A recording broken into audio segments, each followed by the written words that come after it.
اس کے بعد پھر اللہ سبحانہ تعالیٰ کا تعارف ہے، کیونکہ یہ سورت بھرپور طریقے سے اللہ کا تعارف کراتی ہے.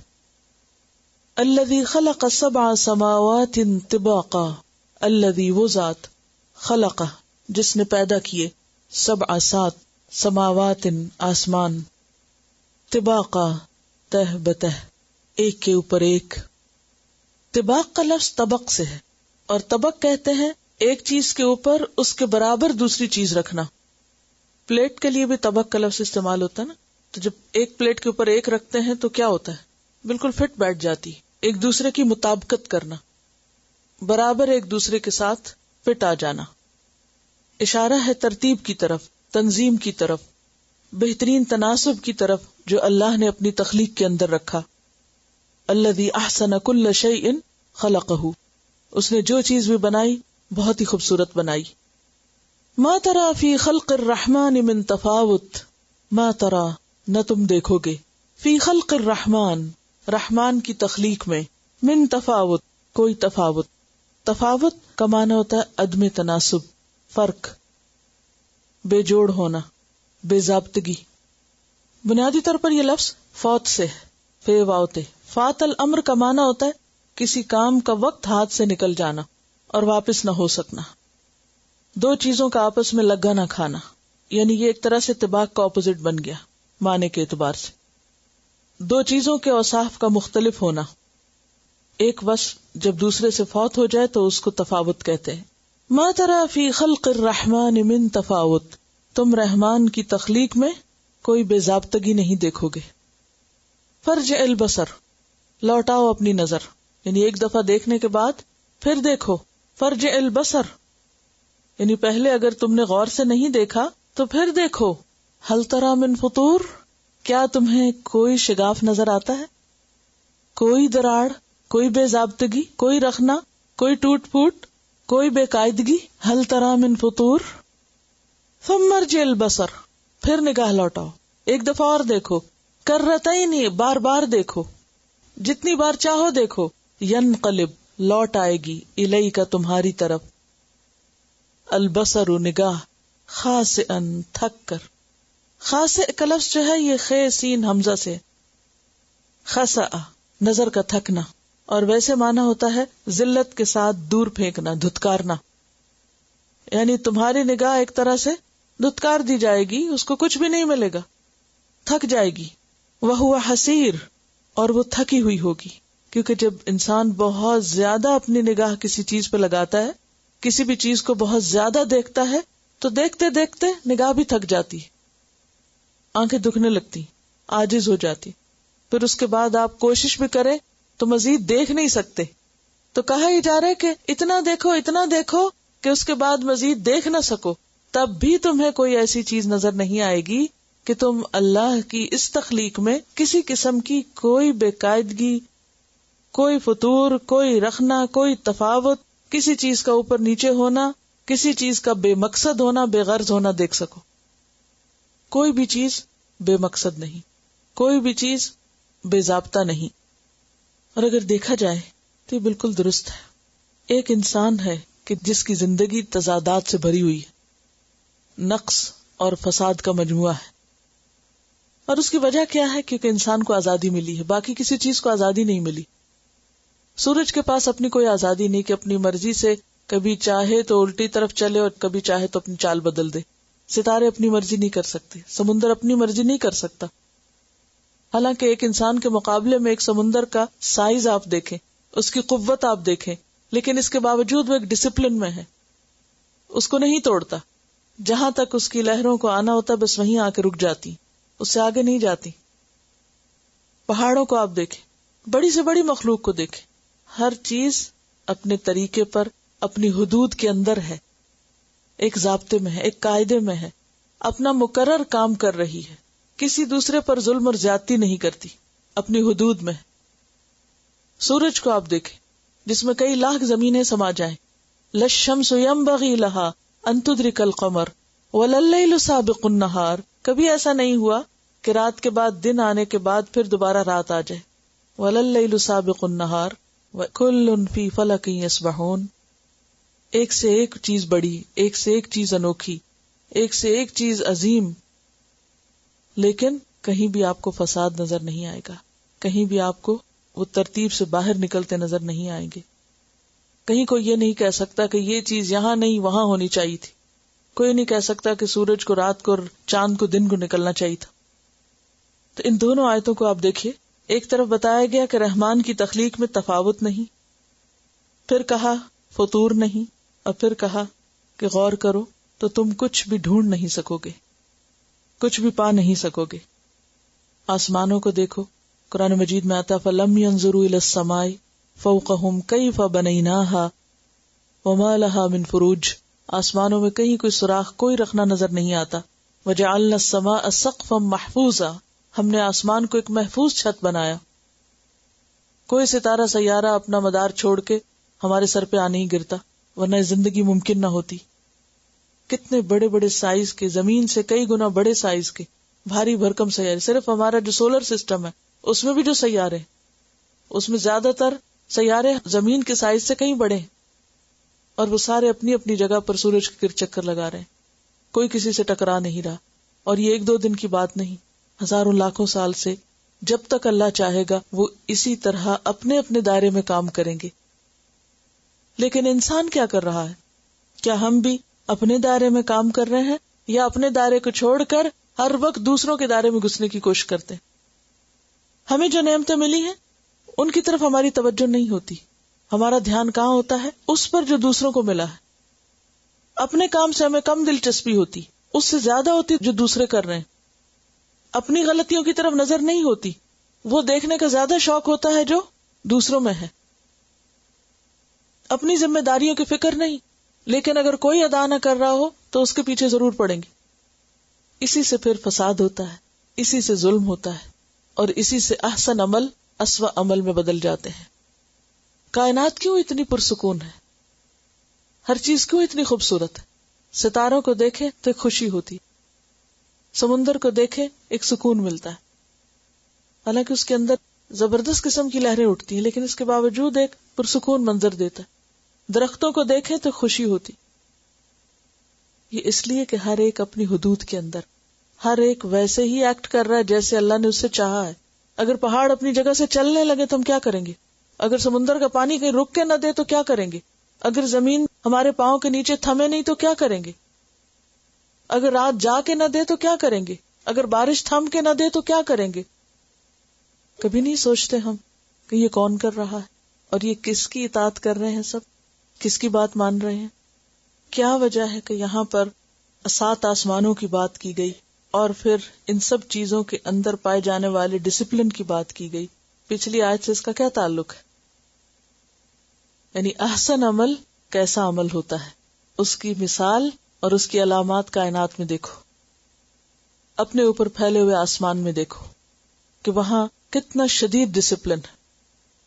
ہر چیز کس طرح اپنی خاص حد میں کنٹرولڈ. ظلم اور فساد اور فتنہ اور خرابی اور یہ سارے غلط کام کب ہوتے ہیں؟ جب انسان اپنے آپ کو ڈسپلن میں نہیں رکھتا، اپنی خواہشات کو، اپنی زبان کو، اپنے اختیارات کو جب حدود کے اندر نہیں رکھتا، جب وہ حدود سے باہر نکلتا ہے، جب وہ اپنے دائرہ کار کے اندر نہیں رہتا، اپنی ذمہ داریوں کو چھوڑ کر، اپنے کاموں کو چھوڑ کر اور چیزوں میں جا مداخلت کرتا ہے. وہ بندہ بننے کی بجائے خدا بننا چاہتا ہے. اس سے عاجزی مطلوب تھی، وہ تکبر کا شکار ہوتا ہے. یہاں سے فساد ہوتا ہے، یہاں سے خرابی آتی ہے. تو ضرورت کس بات کی ہے؟ اطاعت کی. ایسی ہی اطاعت کی جیسی یہ بے اختیار مخلوق کر رہی ہے. تو جنت میں جانے والے اپنے اختیار کے ساتھ، آزادی کے ساتھ اپنے اوپر ایسی پابندیاں رکھتے ہیں، اپنے اوپر ایسا کنٹرول رکھتے ہیں کہ اللہ نے ان کے لیے جو نظام اوقات مقرر کیا، دن رات کا، عبادات کا، اس ڈسپلن کی بھی پوری پابندی کرتے ہیں. اب آپ دیکھیے کہ صبح سونے سے لے کے جاگنے تک 5 نمازیں جو ہیں ہماری، وہ کیا بتاتی ہیں ہمیں؟ ڈسپلن کی پابندی کرو. جو اللہ نے اوقات میں ڈسپلن رکھا اس کو فالو کرو. رمضان کے روزے کیا بتاتے ہیں؟ حج کا موسم کیا بتاتا ہے؟ زکوٰۃ کیا یاد دلاتی ہے؟ ڈسپلن. جو کام جب کہا گیا ہے کرنے کو جب ہی کرو، اور اگر جب نہیں کرو گے تو قبول نہیں ہوگا۔ احسن عمل منمانی پہ مبنی عمل نہیں ہوتا کہ اپنی مرضی کے مطابق جب دل چاہے نماز پڑھ لیں، جب دل چاہے جو چاہیں کریں، جو دل نہ چاہے تو نہ کریں، چھوڑ دیں اور کہیں اللہ غفور رحیم ہے، ضرورت ہی نہیں کچھ کرنے کی۔ ایسے عمل احسن عمل نہیں۔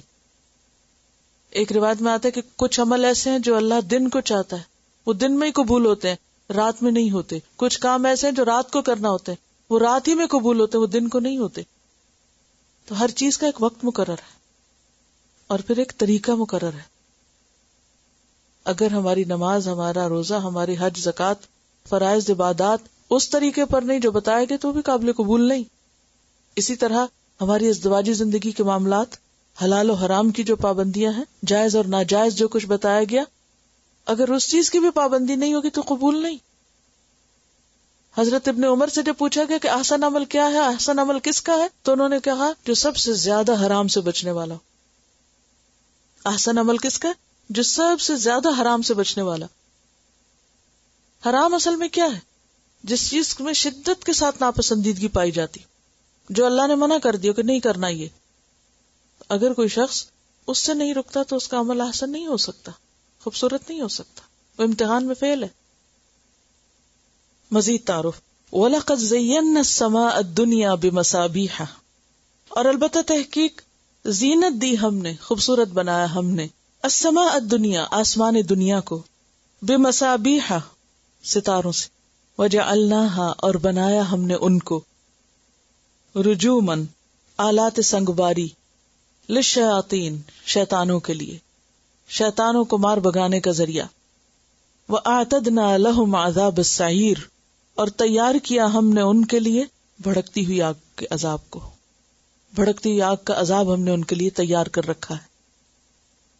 اب یہاں ایک طرف اللہ کی اطاعت کرنے والی مخلوق اور دوسری طرف اس کی نافرمانی کرنے والی مخلوق کا ذکر کیا گیا کہ جو مخلوق نافرمانی کرتی ہے تم دیکھو دنیا میں بھی اس کو سزا دی جا رہی ہے اور اسی طرح آخرت میں بھی پکڑ ہوگی۔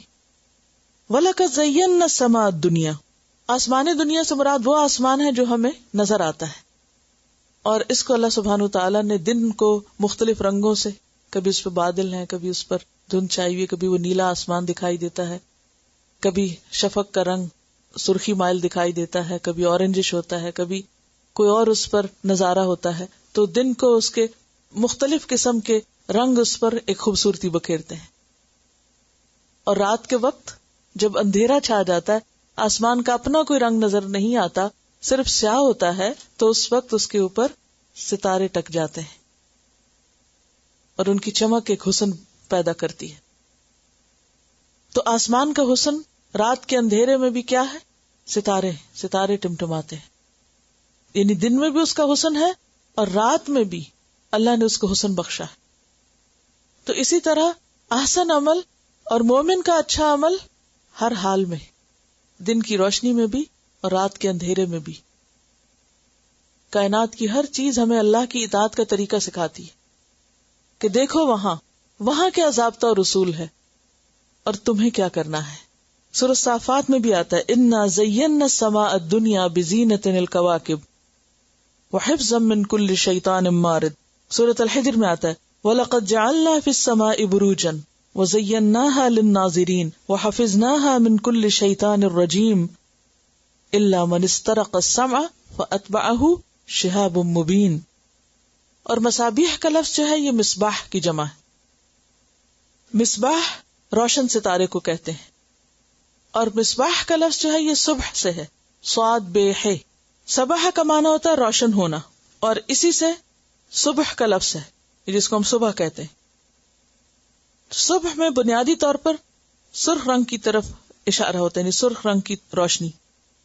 تو صبح کو صبح اس لیے کہتے ہیں کہ اس کی روشنی بھی بالکل سفید نہیں ہوتی بلکہ شفق کے رنگ ہوتے ہیں، اسی سے لفظ صبیح اور صبیحہ بھی نکلا ہے۔ وَلَقَدْ زَيَّنَّا السَّمَاءَ الدُّنْيَا بِمَصَابِيحَ، اور ستاروں کی جو روشنی ہوتی ہے وہ بھی بالکل وائٹ برائٹ نہیں ہوتی بلکہ سرخی مائل بھی ہوتی ہے۔ وَجَعَلْنَاهَا رُجُومًا لِلشَّيَاطِينِ، اور بنایا ہم نے ان کو شیطانوں کو مار بگانے کی چیز۔ وَأَعْتَدْنَا لَهُمْ عَذَابَ السَّعِيرِ، اور آخرت میں بھی ہم نے ان کے لیے بھڑکتی ہوئی آگ تیار کر رکھی۔ یہ شیطانوں کو کیوں مارا جاتا ہے؟ کیا کرتے ہیں یہ جب ان کو مار پڑتی ہے؟ یہ بھی اپنی حدوں سے باہر نکلتے ہیں۔ إِلَّا مَنِ اسْتَرَقَ السَّمْعَ وَأَتْبَعَهُ شِهَابٌ مُبِينٌ، جب یہ فرشتوں کی باتیں چوری چھپے سن کر غیب دانی کا دعویٰ کرتے ہیں تو ان کو وہاں سے ہٹانے کے لیے ان پر شہاب ثاقب بھیجے جاتے ہیں، اور وہ دیکھنے میں بھی آتے ہیں۔ ان گرتے ستاروں سے اور ان تیز شعلوں سے سبق سیکھنے کو کہا گیا ہے۔ ان شہابوں کی بارش کو کوئی روک نہیں سکتا، جب وہ شعلے گر رہے ہوتے ہیں تو کوئی نہیں روک سکتا۔ ان گرتے شعلوں کی یا ان گرتے ستاروں کی جو بھی تعویل کی جائے، لیکن قرآن ہمیں بتاتا ہے کہ وہ شیطانوں کو مار بھگانے کا ذریعہ ہے، وہ ان کے لیے ایک عذاب ہے دنیا کا، اور اسی طرح آخرت کا بھی عذاب ہے۔ وَلِلَّذِينَ كَفَرُوا بِرَبِّهِمْ عَذَابُ جَهَنَّمَ، اور ان لوگوں کے لیے جنہوں نے اپنے رب کا انکار کیا، اپنے رب سے کفر کیا، جہنم کا عذاب ہے۔ وَبِئْسَ الْمَصِيرُ، اور وہ کتنا برا ٹھکانہ ہے۔ اذا القوا فیہا، جب وہ اس میں ڈالے جائیں گے، سمعوا لہا شہیقا، تو وہ اس کے دھاڑنے کی آواز سنیں گے، اس کی شہیق سنیں گے۔ وہی تفور، اور وہ ابل رہی ہوگی، بھڑک رہی ہوگی۔ وَإِذَا أُلْقُوا فِيهَا، جب وہ اس میں ڈالے جائیں گے، کون؟ اللہ کے نافرمان، اللہ کے انکاری، اس کے احکامات کے انکاری۔ سمعوا لہا شہیقا، تو جہنم میں جانے والے جہنم کی ہولناک آوازیں سنیں گے، جہنم چیخ رہی ہوگی۔ سمعوا لہا، لہا ہا کے ضمیر کدھر جا رہی ہے؟ جہنم کی طرف۔ شہیق، اور شہیق کیا ہوتا ہے؟ گدھے کی آواز، وہ آواز جو گدھا پہلی بار نکالتا ہے، گدھے کی ہینگ ہوتی ہے بیسیکلی۔ اور قرآن ہمیں بتاتا ہے کہ گدھے کی آواز سب سے بدترین آواز ہے۔ ان انکر الاصوات لصوت الحمیر۔ آپ دیکھیں کہ اگر آپ ہر طرح کے آرام میں بیٹھے ہو اور کوئی آپ کو آواز بار بار ڈسٹرب کر رہی ہو، چاہے وہ ایک باریک سی آواز ہی کیوں نہ ہو، تو آپ سکون سے کام کر سکتے ہیں؟ یعنی آپ جہاں بیٹھے ہیں ٹیمپریچر بہت اچھا ہے، کھائے پیے ہیں، آپ فریش ہیں، ہر چیز ہے، ہر سکون سکھ ہے آپ کے پاس، لیکن کوئی ناپسندیدہ آواز آپ کو انوائے کر رہی ہے تو آپ کا سارا لطف ختم ہو جاتا ہے۔ جہنم میں جہاں باقی عذاب ہیں، وہاں خاص طور پر اس کا چیخنا چلانا، خود جہنم کا بھی شور اور اس کے ساتھ ساتھ جہنم میں جانے والوں کا بھی، اور وہ شور اور وہ آوازیں سب سے بدترین آواز کی طرح۔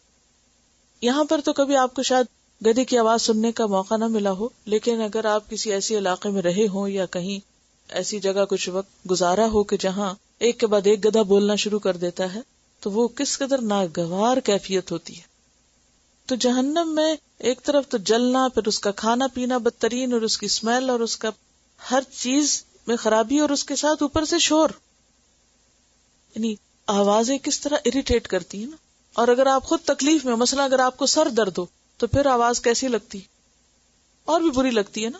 جب آپ بیمار ہوں تو آپ کو چھوٹی سی آواز بھی انتہائی تکلیف دیتی ہے، اور پھر کوئی کسی کو چپ کرانے والا نہیں، سب ہی شور کر رہے ہیں۔ اور اگر آپ نے کبھی مریضوں کے کراہنے کی آواز سنی ہو، یا پھر زخمیوں کے کراہنے کی آواز سنی ہو، یا پھر خوفزدہ انسان کی آواز سنی ہو، چیخنے چلانے کی، مثلا آپ کہیں جا رہے ہیں اور اتنے میں کوئی چیختا چلاتا آپ کے پیچھے آ رہا ہے یا آگے آپ دیکھ رہے ہیں، تو آپ کے اپنے دل پہ کیا گزرتی۔ اور اگر آپ بیٹھے ہوں تو اچانک کوئی چیخ پڑے یا کچھ، تو کافی دیر تک آپ کے اوپر اس کا اثر رہتا ہے کہ یہ کیا ہوا۔ اور بعض لوگ تو صرف شور سن کے ہارٹ اٹیک کا شکار ہو جاتے۔ آواز انسان کو کل بھی کر سکتی، اور کچھ آوازیں تو انسان کے لیے ناقابل برداشت ہوتی۔ یعنی ہر انسان کسی نہ کسی خاص چیز کی آواز سے ضرور متاثر ہوتا ہے۔ بعض لوگوں کو مثلا کاغذ پلٹنے کی آواز وہ بہت بری لگتی ہے، کسی کو برتن کٹکھٹانے کی یا اسکریچز کی، برتن الٹا کر کے اگر کوئی اس کو گھسیٹے، جوتے گھسیٹ کر، یا کسی بورڈ پہ کوئی ناخن پھیر رہا ہو، یا بعض اوقات خاموشی میں بیٹھی ہوئی گھڑی کی ٹک ٹک، الارم کی آواز، اور خصوصاً جب آپ کو نیند آ رہی ہو، جب آپ تھکے ہوئے ہوں، اور جب آپ سمجھتے ہو کہ آپ کی بیماری سونے سے دور ہوگی اور تھکاوٹ سو کے دور ہوگی، اس وقت کوئی آپ کو سونے نہ دے پاس، اگر آپ کبھی ہاسپٹل میں گئے اور آپ کو کسی وارڈ میں رہنے کا اتفاق ہوا ہو، آپ سونا چاہتے ہیں اور ساتھ کا مریض چیخ چلا رہا اور آپ کو سونے نہ دے، تو ایسا لگتا ہے کہ بیماری میں کئی گنا اضافہ ہو گیا. تو ذرا سوچئے کہ جہنم کا اپنا شور بھی ہو اور اوپر سے اس میں جانے والوں کا شور بھی ہو، تو صرف نوائز پولوشن جو ہے وہی کافی بڑا عذاب ہے، وہی کافی بڑی سزا ہے.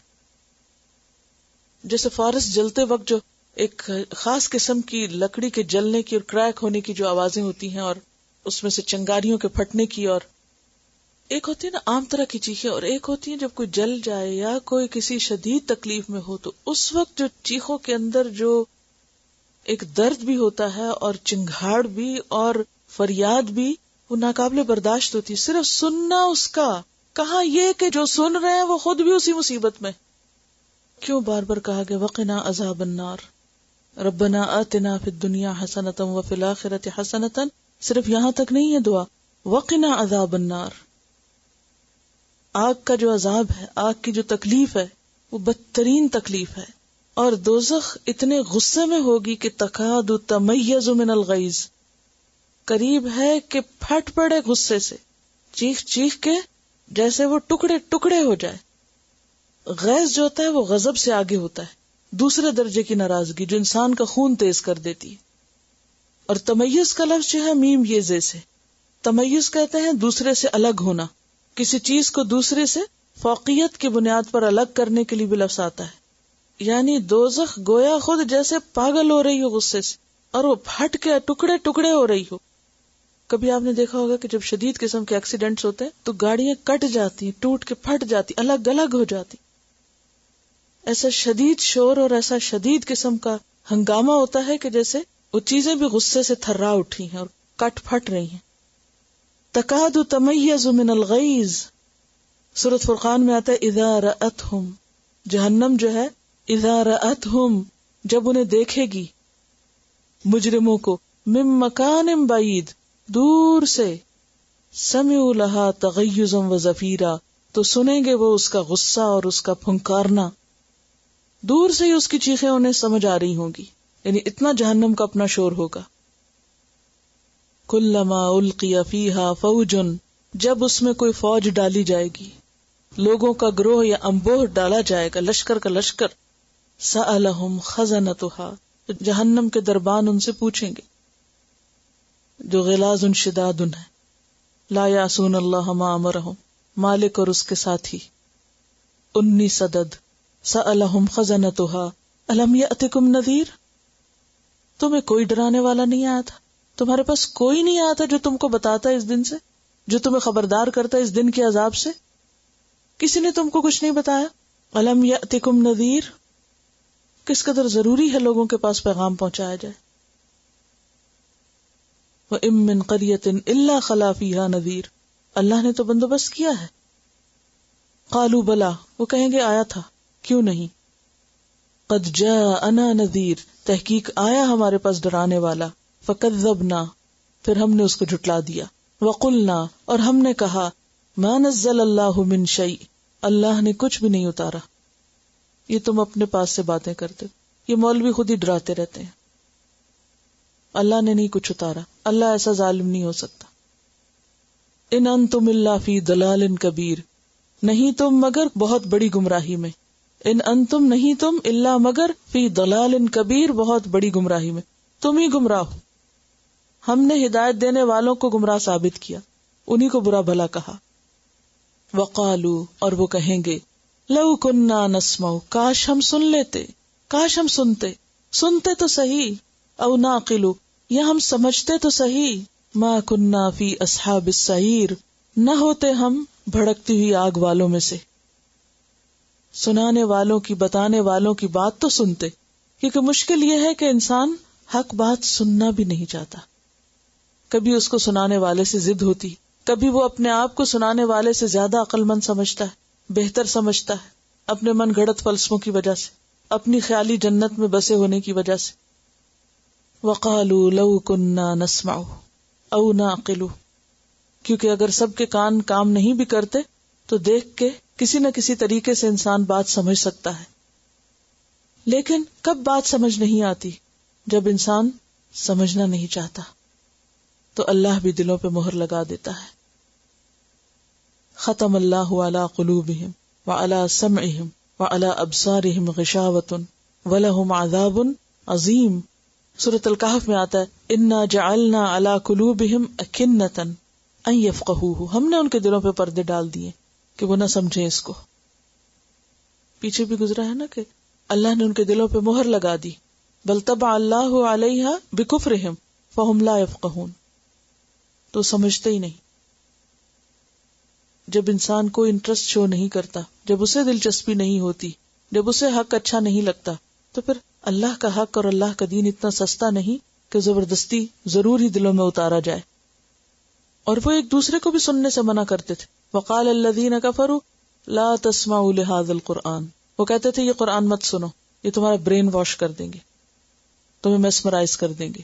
لا تسمعوا لهذا القرآن والغوا فیہ لعلکم تغلبون، اگر تم غالب آنا چاہتے ہو تو اسے نہ سنو اور نہ سننے دو. اور اگر کہیں سے کان میں بات پڑی جاتی وَإِذَا تُتْلَى عَلَيْهِ آيَاتُنَا وَلَّى مُسْتَكْبِرًا، تکبر کر کے منہ موڑ کے چلا جاتا. كَأَن لَّمْ يَسْمَعْهَا، گویا کہ سنا ہی نہیں. اسی لیے ہمیں کیا کہا گیا وَلَا تَكُونُوا كَالَّذِينَ قَالُوا سَمِعْنَا وَهُمْ لَا يَسْمَعُونَ، کہ یہاں سننے سے مراد صرف کانوں سے بات ٹکرانا نہیں ہے، بلکہ وہ سننا مراد ہے جو دلوں میں اترے اور جس سے عمل بدل جائیں. وَقَالُوا لَوْ كُنَّا نَسْمَعُ أَوْ نَعْقِلُ مَا كُنَّا فِي أَصْحَابِ السَّعِيرِ، تو گویا جہنم میں جانے کی اور اس غضب کا شکار ہونے کی بنیادی وجہ کیا ہے کہ وہ اللہ کی بات نہیں سنتے تھے، پوری توجہ سے نہیں سنتے تھے، دھیان ہی نہیں دیتے تھے. کسی انسان کا کسی بات کو توجہ سے سننے کے قابل ہونا اس کی خوش قسمتی کی علامت ہے. اور اگر کسی بھی وجہ سے انسان سن نہیں پا رہا، چاہے کوئی بھی سبب ہے، تو اگلے دروازے سارے بند ہیں. اگر کان بند ہے تو دل بھی بند رہے گا. ہم سب اپنے اپنے سننے پہ غور کریں کہ میں اللہ کا کلام کتنے فیصد بیٹھ کے یہاں سنتی ہوں. کہیں ایسا تو نہیں میں سوئی رہتی ہوں، کہیں ایسا تو نہیں کہ میرا دماغ یہاں حاضر ہی نہیں ہوتا، کہیں ایسا تو نہیں کہ میرا دل کہیں اور ہی منہمک رہتا ہو، کوئی اور ہی فکر میرے اوپر چھائی ہوئی ہوں. کیا واقعی میں سننے کا حق ادا کرتی ہوں؟ جو سننا چاہیے وہ سنتی بھی ہوں، اس پر توجہ ہے، وہ سمجھ آتا ہے، وہ دل کو لگتا ہے، دل کو ٹکراتا ہے. کیونکہ اگر سنا ہی نہیں تو دل نہیں بدل سکتا، اور دل نہیں بدلا تو عمل بدل ہی نہیں سکتا، اور جب عمل نہیں بدلے گا تو جیسے ہیں ویسے کے تیسے ہی وہاں جائیں گے. وَقَالُوا لَوْ كُنَّا نَسْمَعُ، وہاں جا کر انہیں حسرت ہوگی کاش ہم سنتے، او ناقلو، کاش ہم سمجھتے، ما کننا فی اصحاب السعیر، تو اس جہنم میں نہ پہنچتے. کیونکہ بعض اوقات چھوٹی سی بات بھی بڑی اہم ہوتی ہے، جسے اگر ہم مس کر جائیں تو بات گئی، وہ دوبارہ کبھی زندگی میں سننے کا موقع ملے گا یا نہیں. اور دیکھا جائے تو اگر آج ہمارے پاس وقت ہے، سب کچھ چھوڑ چھاڑ کے بیٹھے ہیں، اور آج ہم جبکہ سنایا جا رہا ہے اور نہیں سن رہے، تو پھر جب کوئی سنانے والا نہ ہو تو کہاں سے سنیں گے، کیا سنیں گے؟ اور ہمارے پاس کیا گارنٹی کہ ہمارے پاس زندگی بھی ہے یا نہیں دوبارہ یہ وقت واپس لانے کی کہ جس میں ہم سن سکیں. آج ہم یہ کہہ کے ٹال دیتے ہیں اچھا پھر بعد میں سن لیں گے، اچھا کیسٹ سن لیں گے، پھر یہ کر لیں گے. پھر کون کرتا ہے؟ کتنے سبق آپ کے مس ہوئے اور آپ نے وہ پورے کیے، اور کس طریقے پہ پورے کیے، اور کتنے وہ دل پہ اترے، اور کتنوں کا پھر حق ادا ہوا. اور کیا قرآن کی ایک تو کیا آدھی آیت بھی ایسی ہے کہ جسے سنے سمجھے بغیر چھوڑ دیا جائے، اور اس میں جو سبق ہے ہمارے لیے وہ ہمیں خود ہی آ جائے؟ نہیں. ہر چیز جس کی تکرار بھی ہے وہ اپنی جگہ پر اہم ہے، جس کو سننا ضروری ہے. فَاعْتَرَفُوا بِذَنبِهِمْ، وہ اعتراف کر لیں گے اپنے گناہ کا. اعتراف ہوتا ہے پہچاننے کے بعد اقرار کرنا، یعنی گناہ کو پہچان لیں گے، اپنی غلطی اب انہیں نظر آئے گی. دنیا میں نہیں نظر آئی، کیونکہ دنیا میں تو سنا ہی نہیں، کچھ سمجھا ہی نہیں، سوتے ہی رہے، کبھی دل سوتے رہے اور کبھی آنکھیں سوتی رہی اور بھی کبھی دماغ سوتے رہے، تو وہاں کیا سمجھ آتا کیا غلط کر رہے ہیں اور کیا صحیح کر رہے ہیں.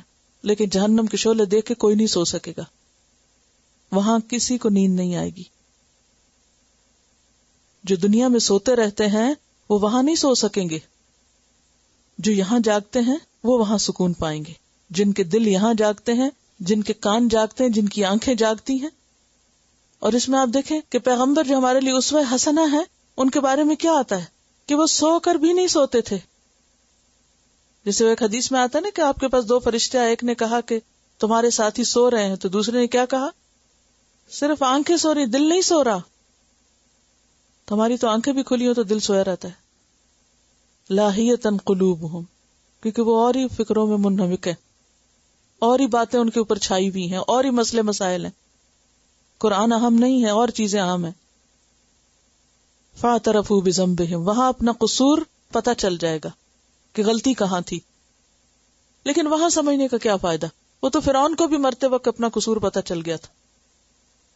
مرتے وقت اس نے بھی کہہ دیا تھا کہ میں حتی اذا ادرکہ الغرق قال آمنت، کہنے لگا میں ایمان لایا. انہ لا الہ الا الذی آمنت بہ بنو اسرائیل وانا من المسلمین.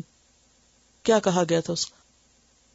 الآن، اب، وقد عصیت قبل، اس سے پہلے تو تم نے بات نہیں مانی تھی، وکنت من المفسدین، اور تو فسادیوں میں سے تھا. آج تیرا ماننا کوئی فائدہ نہیں دیتا. تو وہاں اپنے گناہوں کا اعتراف فائدہ نہ دے گا، وہاں غلطیوں کو پہچاننا فائدہ نہ دے گا. آج ضرورت ہم اپنی غلطیوں کو پہچان جائیں، دیکھ لیں. فسحقا لاصحاب السعیر، تو لعنت ہے جہنم والوں کے لیے، دوری ہے جہنم والوں کے لیے. سحق کا مطلب ہوتا ہے پیسنا، یعنی بربادی ہی بربادی ہے.